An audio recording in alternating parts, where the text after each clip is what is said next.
जय मां विंध्यवासिनी, हर हर महादेव। आप सभी का स्वागत है आपके अपने यूट्यूब परिवार फेसबुक पेज में। आज एक अत्यंत ही नवीन विषय आप सभी के समक्ष रख रहे हैं। भगवती प्रचंड चंडिका माँ छिन्नमस्तिका जो 10 महाविद्याओं में षष्ठम स्थान पर हैं, उनकी उप महाविद्या है भगवती रेणुका। इनके विषय में विशिष्ट जानकारी तथा एक साधना सभी साधकों के लिए। यह साधना विशिष्ट रूप से सभी साधक कर सकते हैं और जिनकी कुल देवी भगवती एकवीरा हो, जिनकी कुल देवी भगवती रेणुका हो, जिनकी कुल देवी भगवती छिन्नमस्तिका हो, उन सभी को विशेष करके यह पूजन, यह विधान अनुष्ठान जरूर करना चाहिए। साथ ही जिनके कुल में भगवान परशुराम इत्यादि पूजित हों, जिनका गोत्र इन सभी से संबंधित हो, उनको भी भगवती रेणुका का पूजन अनुष्ठान इत्यादि विशेष रूप से विशिष्ट रूप से जरूर करना चाहिए। भगवती रेणुका का प्रादुर्भाव जो स्वरूप हुआ है, यह उप महाविद्या स्वरूप में वह इस तरीके से माना गया है कि भगवती छिन्नमस्तिका की ही उप महाविद्याओं में भगवती रेणुका प्रधान महाविद्या होती है, उप महाविद्या होती हैं।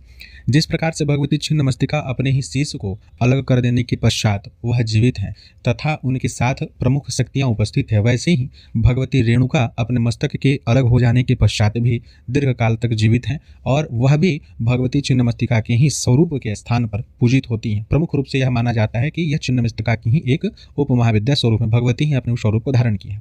प्रचलित कथा के अनुसार हम सभी जानते हैं कि ऋषि जमदग्नि के द्वारा कुछ ऐसे विशिष्ट कारणों से क्रोध आने के पश्चात उन्होंने भगवान परशुराम जी को यह आदेश दिया कि आप जो है अपने माता की शीश को अलग कर दीजिए क्रोधपूर्वक, और पितृ आज्ञा का पालन करते हुए ऋषि भगवान परशुराम जी ने शीश को विलग कर दिया था। उसके पश्चात वरदान प्राप्त होने पे उन्होंने ऋषि जमदग्नि ने प्रसन्न होकर के आशीर्वाद दिया कि आपने यह कार्य पूर्ण किया, इसलिए मैं आपसे प्रसन्न हूँ। तो आप वरदान मांगिए 3, तो उसमें एक वरदान था कि आप मेरी माता के मस्तक को जीवित कर दीजिए। और तब से यह एक तो निमित्त मात्र बना, लेकिन इसका मुख्य प्रयोजन था जन कल्याण के हेतु, अपने सनातन के कल्याण के हेतु भगवती के उस स्वरूप को प्रतिष्ठित करना था। दक्षिण भारत में महाराष्ट्र इत्यादि के क्षेत्र में जो है भगवती एकवीरा के स्वरूप में भगवती रेणुका के नाम से अति प्रचलित यह शक्ति हैं तथा कई व्यक्तियों के घर की यहाँ कुल देवी हैं। इनका विशिष्ट रूप से पूजन अर्चन इत्यादि होता है, लेकिन इनका पूरा जो विधि विधान है तंत्र के स्थान में भी, तंत्र के क्षेत्र में भी अति विशिष्ट है। आपको जानकर के आश्चर्य होगा कि भगवती का जो प्रचंड चंडिका स्वरूप है या रेणुका भगवती की जितने भी स्वरूप हैं, जो उनमें शक्तियां समाहित हैं, इनका जो आवरण इत्यादि है, जो इनका अंग संग चलने वाली विद्याएं हैं, इतनी प्रचंड हैं कि किसी भी विद्या के साथ में इन सिद्ध विद्या का प्रयोग किया जाता है जब सिद्धि नहीं हो रही होती है, तथा साथ ही साथ में जब दिक्पालों का बंधन होता है या किसी स्थान पर जब बड़ी यज्ञ प्रायोजन इत्यादि होते हैं और वहाँ पर कोई प्रेत पिशाच भूमि हो, बहुत अधिक उपद्रव वहाँ होते हो, तो जो बड़े विशिष्ट जन होते हैं, ऐसे जो गुरु परंपरा से अपने लेकर के चलते हैं विद्याओं को, वहाँ पर वो भगवती रेणुका के मंत्रों के, उनके वैसे जो मूल मंत्र इत्यादि होते हैं, जो तंत्रोक्त मंत्र इत्यादि होते हैं, उनका प्रयोग करते हैं। इन सभी का प्रयोग विशिष्ट तरीके से किया जाता है। जो बड़े बड़े यज्ञ प्रायोजन होते हैं तो वहाँ देखिएगा कि कभी कभी उपद्रव बहुत मचने लगता है। जो मुख्य यजमान होंगे उनका ही आपस में लड़ाई झगड़ा इत्यादि होने लगेगा, तो उनमें भी विशिष्ट प्रकार से रेणुका तंत्र का प्रयोग किया जाता है।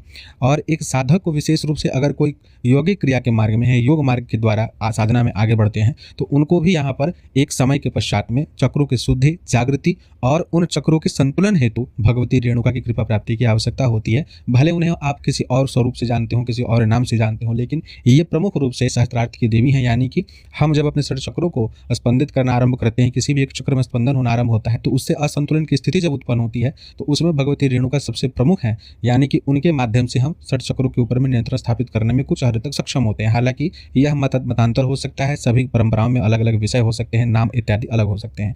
तो इस प्रकार से तंत्र का क्षेत्र हो, योग का क्षेत्र हो, सामान्य पूजन पाठ कर्मकांड इत्यादि का क्षेत्र हो, तीर्थ का क्षेत्र हो, हर जगह पर भगवती रेणुका एक विशिष्ट स्थान रखती हैं। उप महाविद्याओं के स्वरूप में भी इनका स्थान अति विशिष्ट होता है। हर महाविद्याओं के अपने उप महाविद्या हैं। आज हम इसलिए इनकी चर्चा कर रहे हैं क्योंकि आगामी 1-2 दिन के पश्चात अभी भगवती छिन्नमस्तिका का प्रादुर्भाव जयंती वैशाख शुक्ल पक्ष चतुर्दशी तिथि आने वाला है। उसी दिन हम लोग प्रचंड चंडिका यानी कि भगवती छिन्नमस्तिका को प्रचंड चंडिका कहते हैं और उनकी उप महाविद्या है रेणुका, जिनकी भी कुल देवी हो, उस दिन से यह साधना इत्यादि आरंभ करें। तथा किसी भी मास में शुक्ल पक्ष चतुर्दशी तिथि से आप भगवती एकवीरा, भगवती रेणुका अथवा अष्टमी तिथि से भी इनकी सेवा पूजा साधना आरंभ कर सकते हैं। घर पर अगर आप भगवती एकवीरा या रेणुका माता की पूजा करते हैं तो उनका अष्टोत्तर शतनाम का अनुष्ठान जरूर कर लेना चाहिए। अनेकों अनेक लाभ होते हैं। और भगवती रेणुका का जब भी पूजा करें तो उनके साथ में उनके साथ कम से कम भगवान परशुराम की पूजा और ऋषि जमदग्नि की पूजा, साथ में भगवती छिन्नमस्तिका का स्मरण इत्यादि जरूर करना चाहिए। भगवती छिन्नमस्तिका के जो भैरव होते हैं वो कबंध भैरव हैं। कबंध भैरव के साथ साथ में अष्ट भैरव के स्वरूप में 8 शिव भी विराजमान होते हैं। ये जब तंत्र में पूजन होती है तो 8 भैरवों के साथ, अष्ट शिव के साथ पूजन होती है। छिन्नमस्तिका जो तीर्थ क्षेत्र है, कामरूप कामाख्या के पश्चात दूसरा ऐसा क्षेत्र माना गया है जो तंत्र की सिद्धि के लिए अत्यंत जागृत पीठ है, क्योंकि भगवती का स्वरूप ही वहाँ ऐसा है कि बिना शीश की देवी शीश अपने हाथ में पकड़ी हुई। चाहे वो तंत्र का क्षेत्र आप मान लीजिए, तीर्थ का क्षेत्र मान लीजिए, जो झारखंड के रजरप्पा में अवस्थित है, वहाँ 2 नदी हैं, एक भैरवी, दूसरा दामोदर। दामोदर को नद माना गया है, यानी पुरुष माना गया है, और भैरवी को नदी माना गया है। भैरवी ठीक छिन्नमस्तिका मंदिर के सामने से बहती हुई जाती है और लगभग 100 मीटर की दूरी पर जाकर के दामोदर कुंड में गिरती है, दामोदर नदी में गिरती है। तो इस प्रकार से ये जो प्रतीक माना गया है, इसको भी भगवती का पीठ माना गया है। पीठ यानी कि जिसके ऊपर भगवती खड़ी होती है, माँ प्रचंड चंडिका छिन्नमस्तिका खड़ी होती हैं।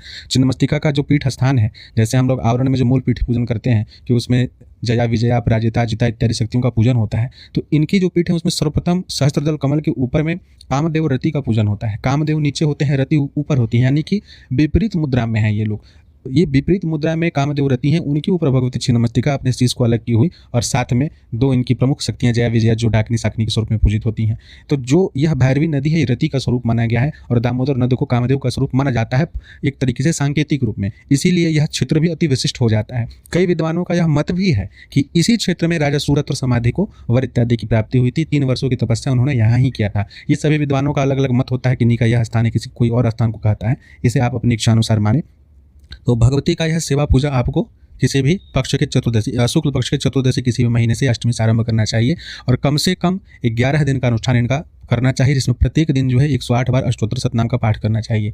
घर में अगर बहुत अधिक पाप कर्म इत्यादि हुए हों, आपकी आंख के सामने आपको पता हो कि यहाँ पर मेरे घर में बहुत काली कमाई आती है, ज़रूरत से ज़्यादा पथभ्रष्ट लोग हैं, बहुत अधिक नियम से चलने वाले नहीं हैं, देवी देवताओं के पितरों के निमित्त कुछ करने वाले नहीं हैं, या पूर्व काल से ही ऐसा नहीं हो रहा है, अब आप नए नया पर पूजन पाठ इत्यादि आरंभ किए हैं, तो शीघ्रतम फल की प्राप्ति हेतु, तीव्रतम फल की प्राप्ति हेतु, पापनाश के हेतु भगवती रेणुका के अष्टोत्तर सतनाम का पाठ करना चाहिए। क्योंकि जिनका मस्तक छिन्न है वो अति जागृत हैं, जागृतों में जागृत हैं। एक होती है कि देवियों को जागृत करना होता है, दूसरा जो स्वयं सिद्ध और जागृत होती है, तो इस स्वरूप ही पूर्ण जागृत है।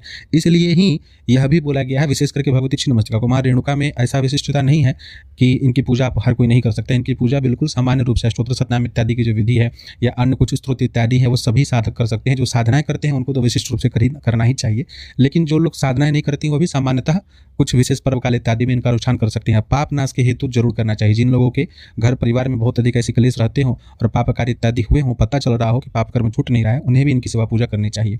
राहु और केतु जब जरूरत से ज़्यादा परेशान करते हैं, लग्न में राहु बैठे हैं, चाहे लग्न कुंडली कोई सी भी हो, और उनका दशा अंतर दशा चल रहा है, आप जरूरत से ज़्यादा परेशान हो रहे हैं, बुद्धि भ्रष्ट हो रही है, तब ऐसी अवस्था में भी आपको भगवती प्रचंड चंडिका की सहायता लेनी चाहिए।